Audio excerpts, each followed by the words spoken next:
everybody. You may already have met me out there. My name is Anisha Chima. I am an actor, a board member of UBCP ACTRA, aspiring Nepo baby, and the programming coordinator for iSAFF 2025. I'd like to begin by acknowledging that the International South Asian Film Festival recognizes and respects that our programs and events are located on the unceded, ancestral, and traditional territories of the Coast Salish peoples. That includes the Katzie, Kwantlen, and Seviami First Nations. Each year, September 30th marks the National Day for Truth and Reconciliation. This day honors the children who never returned home, survivors of residential schools, as well as the lasting impacts on their families and communities. May our endeavors as artists contribute positively to the efforts of reconciliation. Thank you. Before we move on with tonight's program, a friendly reminder that since this Fireside Chat is happening before the screening of Funny Boy, there will not be a post-screening discussion. So the screening discussion is happening before the movie, not after the movie. After the screening, you are welcome to go back to the atrium to mingle as you head out for the night. What that means is please do not mingle in here.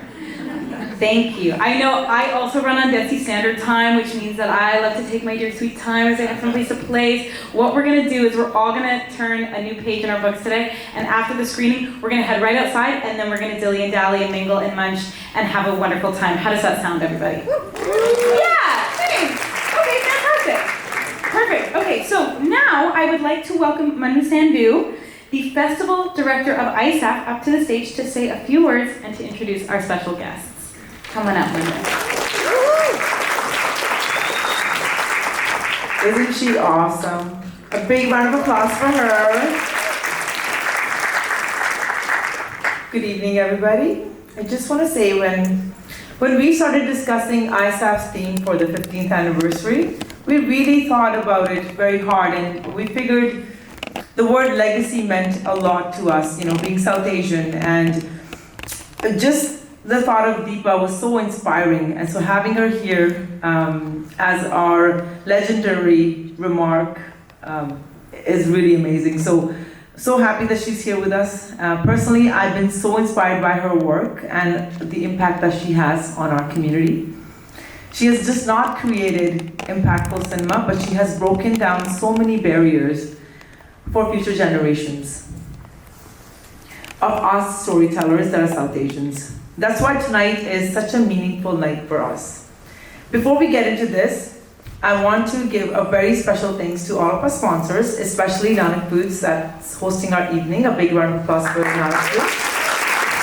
Also Basanti Wines, Shop Desi, and some of our platinum sponsors, our BC, our gold sponsors, Admi Group, Creative BC, Canada Media Fund, Telefilms, Sky Avenue Kitchen, Gold Key, Indian Council of British Columbia, Prism Construction. Thank you. If you're in the room, you know how much you mean to us and how we're moving this forward with your support, so thank you so much. It feels so special to welcome a very unique person that I've known for many years, and she's an integral part of this festival. And the reason why I say that is, I have been running the festival for 11 years, but she is the original co-founder.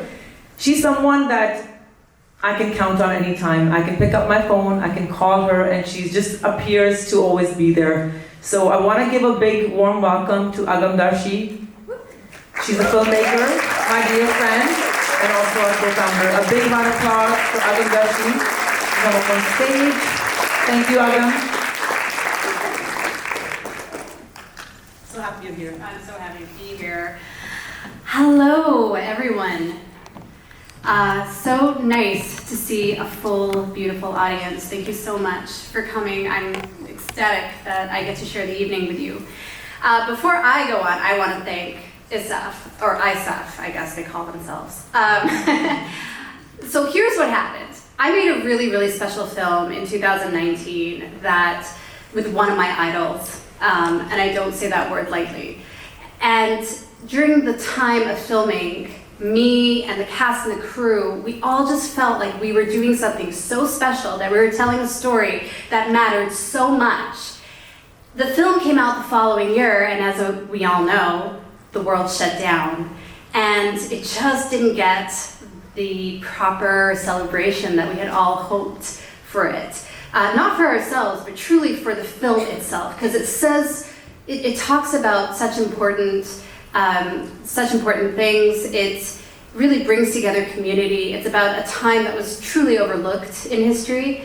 And since then, since 2020, it has had screenings all over the place. It has gone to festivals, and it's slowly, still, continually bubbling up here and there. And so when I told the group at iSAFF about how I was like, it would be so nice to bring this film here and to bring Deepa, they got to work. They've made this beautiful screening. They've really become such wonderful hosts to myself, to Deepa, and I just really want to thank them for the hard work that they've put into this.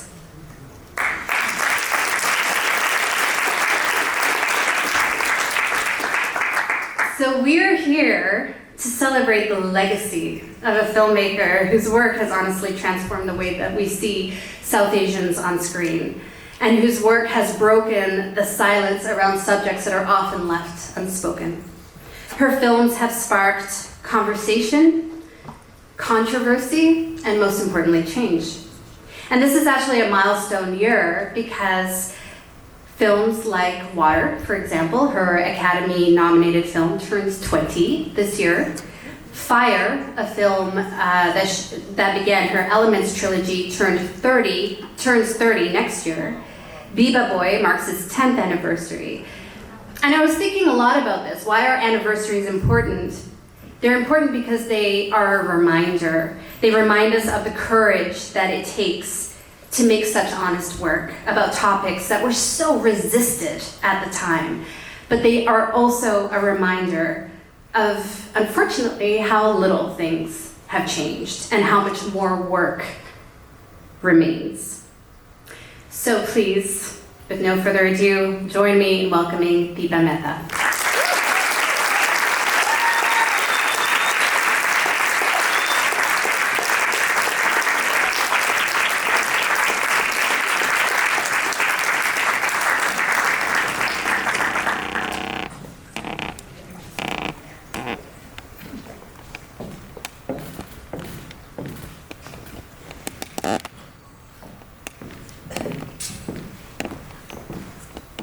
Is it on? It is.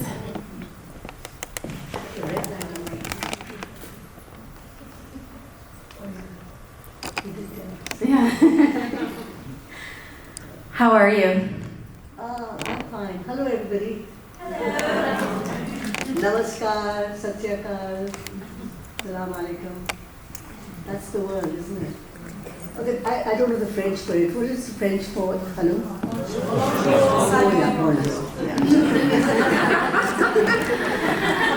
to do?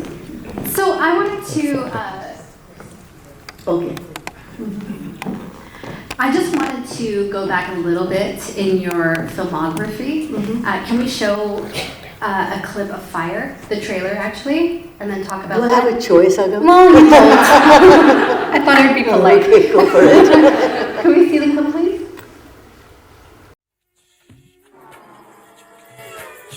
Agra is not only famous for the Taj Mahal, it's also very famous for the lunatic asylum. Maybe that's where you'll end up. Are you going to be home tonight? Maybe.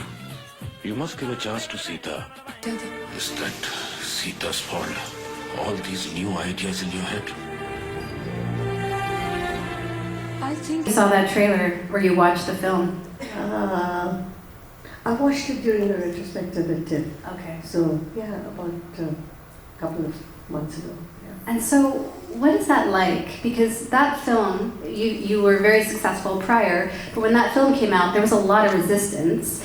It's a film about queer love, and there hadn't been many films about that before. Did you know at the time how radical it was going to be when you were making it? No, I think I talked about this earlier, Agam. No, I mean, if I knew how radical it was going to be, I don't think I would have made it. Who needs this shit, really? Seriously. I think for me, the amazing part of it was that was actually TIFF, which is the Toronto International Film Festival, saying that they wanted it to open Perspective Canada, which is a part of the festival which is Canadian. And Fire was not, didn't have any Canadian money in it. Telefilm Canada said it wasn't Canadian. All the government funding bodies said they didn't want to put a cent in it. So we made it with crowdfunding. Crowdfunding meaning my partner, poor guy, David had to put in money and friends and things like that. But we made it, and everybody worked on it for free. Everybody. And it was quite amazing. And we finished shooting it in about 30 days. And then, like I said, things, it was active, it did really well. And there was an Indian distributor who bought it and said that we want to show it in India. And that's when it all started. And, said there are no lesbians in India. And so, 1.5 billion people, no lesbians in India. Right. But there was a moment which was fascinating for me, Agam, which was, I was in Delhi, and there was a cinema hall in Connaught Place, which is our central thing called Regal. And that's where Fire was being screened. And I think it was an afternoon show or something. And I'd heard that it was, they wanted us to come, Shabana and Nandita and myself, to come and say a few words or something. But then they said, don't come, because the movie hall was set on fire. And people who were there in the movie hall were, there's what's called lathi charge. I don't even know how you say that. How do you say it in English? Lathi charge? Yeah. And it was just horrific. And they closed the film down all over India. It was playing in Bombay and everything else, and it was terrible. What did you learn about audiences and resistance at that time, or did you not? Were you just in this sort of fighting flame? No, I learned. I learned. But I learned something that came as a surprise even to me, and that's what learning is about. I think that you expect to learn something which feels familiar, but then you learn something completely different. Because what happened was that the next evening at Regal, I was told that there was going to be a protest by women about shutting Fire down. And would I come? And I said, yes, of course I'll be there. And I went there to Connaught Place outside Regal, which was burned down. And I've never seen so many women, I'm talking about like 28 years ago now, together, and they all had placards and they all said, we are Indians and we are lesbians. And I thought, holy fuck, this is what it's about. That moment, that is so unexpected, but that somehow, yes, it's not even about your film that's made an impact, it's about the people who see things and how they want to react to something that was so contrary to what the government at that point, which was the BJP government, I think, was doing. It was terrific. Can you imagine seeing all these women with placards? It was fabulous. It was just great. But I think that's what's so interesting about your. Is it not? Yeah, the mic is off. Is it on? Deepa's fine. Look. Is it working? Yes. I think that's what's so fascinating about your career in particular is that you sort of sit in between resistance and recognition. I feel like for the amount of accolades you've gotten, you've probably also have had an equal amount of resistance and backlash. Would you agree with that or no? I don't know if it's equal. I think the backlash has been a bit more. I'm just kidding. No, but nothing like feeling like a martyr. But it has been there. There's no question about it. And so have it's the accolades, yeah. but recognition and backlash. And I think that's, sometimes I'd like it to be like no backlash, but it's kept me on my toes when I look back at my life and my work, and what's transpired for David and myself has been that we walk a fine line, and that's good, that's exciting. But maybe I'm a sucker for punishment, I don't know, but I like it. I like not knowing.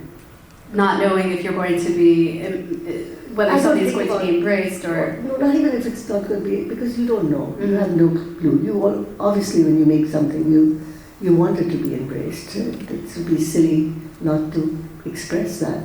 But you don't really know. And that's... I think I told you this, Agam, when we were doing Funny Boy, that my father was a film distributor in India, in the Punjab, and we hated Fridays because that's when the box office would be released, and Dad's mood would depend on what the box office was like. So that never want to be a filmmaker in my life, And years later, when I decided that maybe I wasn't going to do my PhD in philosophy and become a filmmaker, I told my dad, I told my parents, I said, this is what I want to do. And my mother was very happy. She said, excellent, Peter, very good. And my father said, okay, if that's what you want to do, but you have to remember this, and it's very important. And I thought, what is he going to tell me? And he said, there are two things in life you will never know about. One is when you're going to die, and the other is how a film is going to be received. So just forget about that. That's okay. And it's really helped me. That's very good advice. Very good advice. Don't know, so... So you have no expectations? And you have them, and then you just say, you throw them out of the window because you really don't know. Yeah. So nearly a decade later, Water, a film that faced enormous obstacles just to exist, but also became one of your most celebrated films. It was nominated for an Oscar. You made that film. So let's watch a trailer for Water. Where did you get all these trailers?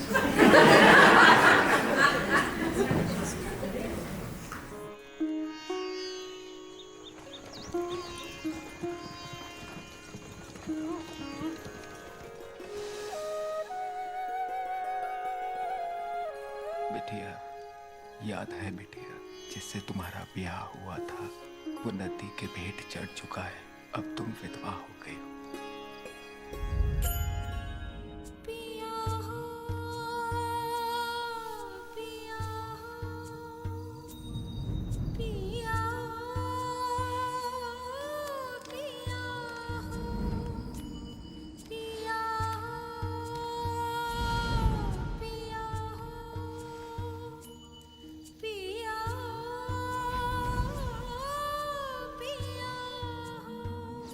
पुरानी परंपराएं, अंधविश्वास सब टूट रहे हैं। लेकिन जो अच्छी चीजें हैं उनको तो नहीं बदलना चाहिए।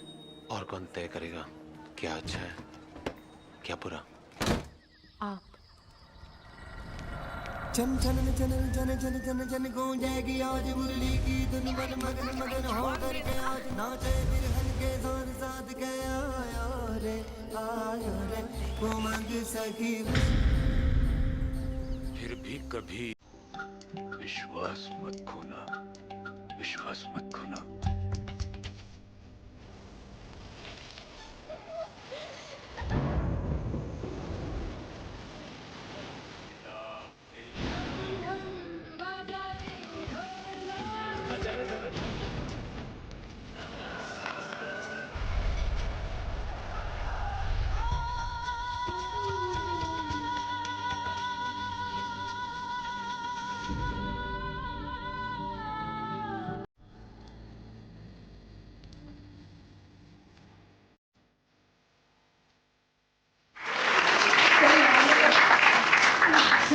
But I haven't seen the trailers.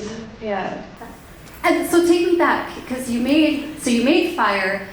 It was very celebrated, but there was a lot of resistance towards it. And then 10 years later, you make this film, and again, the same things happened. Were you prepared that time, or did you feel, were you in shock? Yeah, because you can't make films in India unless you get the script to the Ministry of Information and Broadcasting, and they look at it through a bit of, and they look at it with a fine tooth comb. And if they feel that there's anything in the script that affects or is detrimental to anything that's Indian, they don't let you make the film. And so what I'd been through that process with the ministry, and that's not all. Then they send somebody from the ministry who's there with you through every shot and scene that you shoot, and to make sure that you do keep up. You haven't submitted the wrong script and then gone and done whatever you wanted to. That's not the case. You have to do what they're there and they can stop you. So gone through all that whole process. So when the government itself, the very government that had given permission to shoot it, is the one that shut it down, we had no clue. But then you went to Sri Lanka a few years later, correct? No, we shut it down because I was getting so many death threats. It was really, effigies being burnt, and my daughter was there, and she was just horrified, very scared. It was just terrible, and they threw all our sets into the river.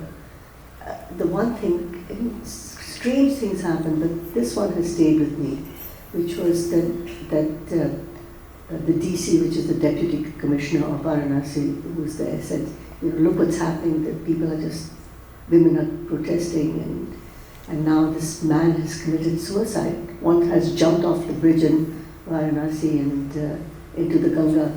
Because of your film? Because of the film. And I said, that's terrible. Is he okay? And she said, he's in the hospital, but in critical position. So I said, maybe we should go and see him or something. I didn't know what to do. And we went outside, and the press was there, and they said, where are you going? We said, this guy has wanted to commit suicide. And they started laughing. So we said, why are you laughing? They said he does this for a living. So I said, what do you mean? He said, yeah, whenever anybody wants to protest something, they pay him, and he jumps off the bridge. And it's like, what's going on in the world, right? So bizarre. So how do you keep going? We went to see him, and he was fine. He was fine. It's amazing. It's absolutely fine. So how do you keep going when you're faced with that? People have the hardest time just making a film, let alone. Well, I couldn't. I didn't make water for 5 years, and there were other provinces in India that said, come and make it here. And we could have gone to there was a really liberal government in Bengal at that point. They said, come and make it there. And I went there, and it was beautiful, the Hooghly, and it could have been Benares, and it could have been just as gorgeous as in Varanasi. But I was really angry, and David said, do you want to make it? And I said, no, I can't, because my anger was really coloring the way I looked at my own script. So I said, forget it, I don't want to do it. So I went, closed shop and went back to Toronto, and it's the first time that I sat on a plane in Delhi to come to Toronto, and I felt maybe Canada was home. And I'd never felt that before. And I realized that I sort of I equated home with safety, and India wasn't safe anymore, and Canada felt safe. I remember putting on the seatbelt and feeling really relieved that I was going to a place where there were no threats. So we didn't make water for 5 years, and I think a year later I decided to make Bollywood Hollywood, which was absolutely insane and such fun, and I could just feel the anger dissipate. So it felt like that. Does Canada still feel safe? No, it doesn't. Canada stopped feeling like home with what happened with Panambur. We got so many threats. from the Tamil community at that point in Toronto. And we were shut down, and the death threats were, I couldn't deal with them coming in Toronto of all places. And I had two huge, I think, ex-Russian guys who were outside our front door. Really? Oh, absolutely. I mean, they were just like, it was really wild. It was so ugly. So for those of you who don't know, when Funny Boy did come out, there was a lot of backlash from the Tamil community outside of Sri Lanka. Oh yeah, the Tamil community in Sri Lanka loved it. Yes. Yes, but it just shows you about the diaspora and the generations. I've learned so much about it during that process. Because it was about casting. Yeah. It was about authentic casting. Do you want to speak a little bit about that? Like, how do you view this now? It wasn't 5 about years later? authentic casting. Yes, I guess it was. They said one of the leads was not Sri Lankan and not gay, and it was mainly the gay community, Tamil community. It was a diaspora, and the other thing that they felt was that, and they hadn't even seen the film, which was interesting, that the Tamil wasn't spoken Tamil. It wasn't correct Tamil, which is not true at all. But there was a lot of work that went into that. We went through that. But it's like when this is what happens with fire. It happened with water. It even happened with earth. It's that when you want to find, it's really about. And I belong to the diaspora. It is about our community, all of us that are sitting here. Who are we? What are we? What are we trying to protect? Do we even know the homeland that we are trying to protect and we want to kill for? We haven't even been there. And yet do we feel that because we are completely accepted and absorbed in the homeland that we are living now? So they're fascinating questions. And so when young filmmakers ask me, what do we do from the community, I say, my God, look what's happening to us. Look what we're doing. It's fascinating to me. And I think what's so interesting is that so much has happened in the last 5 years. Yeah. So much has happened. Yeah. We've lived so much life, from COVID to the height of, Black Lives Matter and Trump, like what the heck. So it just feels, the pendulum, especially when Funny Boy came out, was swinging one way. Now it's sort of swinging back. Do you think it would have had a different reception if the movie came out today, or do you think the same questions would still arise? I don't think so. I mean, I think there would have been different questions. Who knows? But there definitely wouldn't have been questions. Don't forget what the pandemic did was it gave us a lot of time. Suddenly we were spending so much time watching things on our laptops, and because we couldn't go to the movie halls, right? And so that was happening. It wasn't. We were becoming far more insular than we ever were, and what we thought was very important, and was our identity, and and especially in a place like Canada, is that we've always been told that it's a country that embraces diversity, but does it? I don't think so. But it's much better than being in the States right now, any day. So elbows up forever. But it's a question of, I think, generations, like I keep on saying. Even a generation before mine, they came, they didn't want to be, they left the country for a reason, because they were looking for a better livelihood in this country and a future for their kids. It was very different. Their expectations from Canada or any other country were very different. And their kids, when they grew up, they realized that they weren't actually being embraced in a country that their parents had given up so much. This is me just being, please forgive me, I carry on. and then they wanted to embrace what they thought was a homeland that they didn't know. It happened because of that. And I think it was a time, DEI was at its height, and there are many good things about DEI.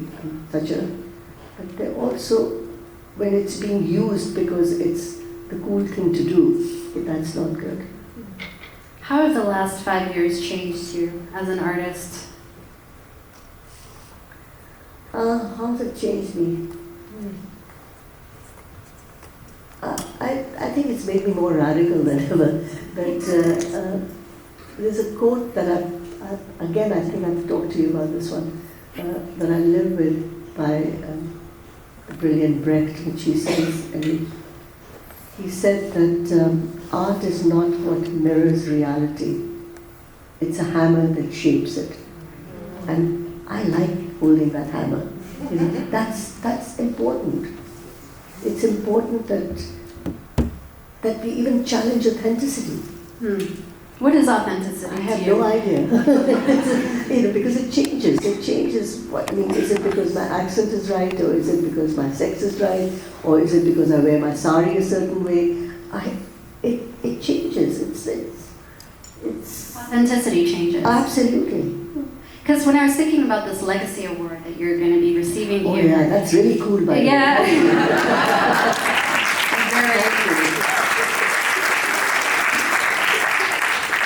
For those of you who may not know, this is the first year that iSAFF is giving out the Deepa Mehta Legacy Award. And of course, our first recipient is Deepa Mehta.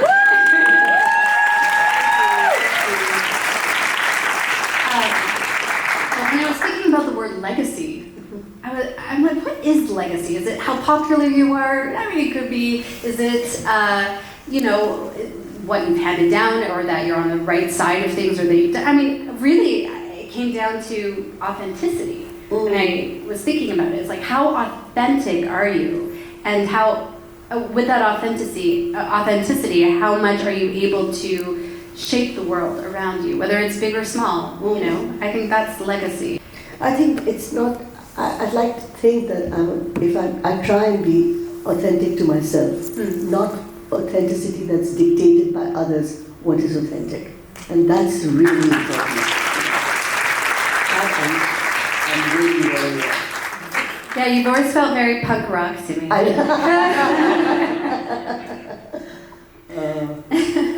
We had such fun shooting Funny Boy. We really did. It was great. One of the best experience I've ever had on set. Yeah, it was so special. It was something in the air that it was Sri Lanka, it was the people, it was the words on the page, it was written, it was from the book that came before. Beautiful, Shyam's book is just gorgeous. Yeah, I'm so grateful to that. So now the world feels like a dumpster fire, right? It's noisy, it's chaotic, and it's really hard for young filmmakers to get a footing and to be seen in a time where it feels like everyone's just scrolling, and it's just, how do you have a voice in the world that we live in right now? What advice do you have for young filmmakers? Because there's quite a few of them in the audience. I think you're absolutely right. It's really depressing when you get up first thing in the morning and you read. I mean, I go to The Guardian and read what's happening in the world and what Trump is doing, and it's just horrific. And for me, actually, what's happening in Gaza is something that takes a lot of my energy and time, and I'm trying to do things with a Palestinian filmmaker who I know really well. But I think that's what's happened. I mean, I know this director who I really admire. Her name is Najjar, and and she lives in Palestine, and she's a filmmaker there. And so we've been doing things to get the Palestinian filmmakers out there and to be seen. It's not like getting hundreds and thousands of signatures, which we can't do, but this is something very specific that we can do. So I'm at that point in my life that and I think somebody asked me this question earlier, that I'm saying that take the fear, take the discomfort, and make something out of that, because that is true. There's no, you can make a film and that doesn't address it all, because lots of films are made in difficult times which help you overcome the difficult times. But I feel very strongly that the only way, you can't overcome it. You have to live through it. So to use it, to live it. Are you optimistic about the future? Not at all. I think the world's really going through. It feels, it's depressing. Have you ever wanted to quit filmmaking and just open a coffee shop? Never. not a coffee shop. But have you ever said to yourself, you know what, this is not worth it. This is not worth the headache. We've talked about that. Yeah. It is a headache. It's not easy. I mean, it's easier now for me than it ever was. So that helps. But what's not easy is the despair that one deals with, and that is out there. The despair of just being human, or the despair of... The despair of... No, I mean, we're sitting here and we've had this... I had lovely charts and the samosas were really good, by the way. But, you can sit here and have a lovely evening and talk about... I can talk about... we can talk... And this is so far removed from what's happening in Palestine right now. And that is a reality. So we're lucky here. Mm-hmm. So when we talk about despair and how tough it is to make films, is it really? Mm-hmm. No, it isn't. So we are privileged, and it's easy to, it's difficult, I think, but try and remember that. And give, if you can, if you want to. I mean, I just stopped going to the States. I really have. I'm not going there. I just don't want to go there.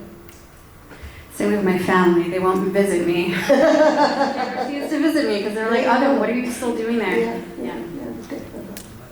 So these are little things. I mean, you might say that they're just whatever. Don't you ever get scared of the backlash? And I'm sorry if that's such a naive question, but it was scary. There is a lot of backlash for standing up and saying the things that you're saying right now. Oh yeah, I mean, I've had 2 or 3 major distributors drop my work now because it's pro-Palestinian. Not my work is not pro-Palestinian, but because I am pro-Palestinian. And I get an award. I mean, I'm not going to not talk about something that's really happening in the world right now. And the sad thing is, Agam, is that being pro-Palestinian and wanting to say that there is, and saying that there's genocide, doesn't mean that you're anti-Jewish. That's what really gets me.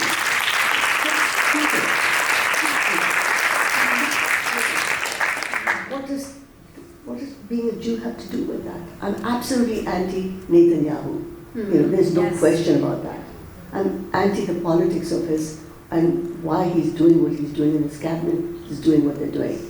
Absolutely. That's not anti-Jewish. That's ridiculous. I'm a Hindu, but I'm not Hindutva. There's a difference.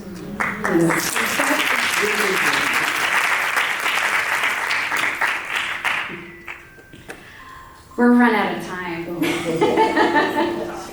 Is there anything else you want to talk about? We have 2 minutes.